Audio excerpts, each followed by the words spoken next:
নমস্কার।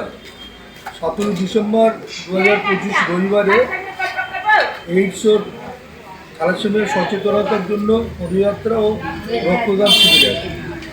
আমি 16 নম্বর ওয়ার্ডের কাউন্সিলর শ্রী স্বপন দাস। আমি তো প্রত্যেক বছরে এই ধরনের অনুষ্ঠানে থাকি এবং আমি সবাইকে আহ্বান জানাচ্ছি এই পদযাত্রা সামিল হবে। কারণ এই পদযাত্রাটা উৎসর্গিত করা হয়েছে ভারতীয় মহিলা ক্রিকেট টিম। সুতরাং আমাদের মহিলারা যে অনেক এগিয়ে গেছে তারই সূচনা আমাদের এই উত্তর কলকাতা দিয়ে একটা পদযাত্রা শুরুর মাধ্যমে হচ্ছে। এইখানে আপনারা সবাই থাকলে ভালো লাগবে। আমি সবাইকে আহ্বান জানাচ্ছি, আপনারা এগিয়ে আসুন। 17 ডিসেম্বর রবিবার 2025, সেদিন কোনো কাজ নেই, বাড়ির কাজ ছাড়া। সুতরাং আপনারা এগিয়ে আসুন, এগিয়ে এসে পদযাত্রা সামিল।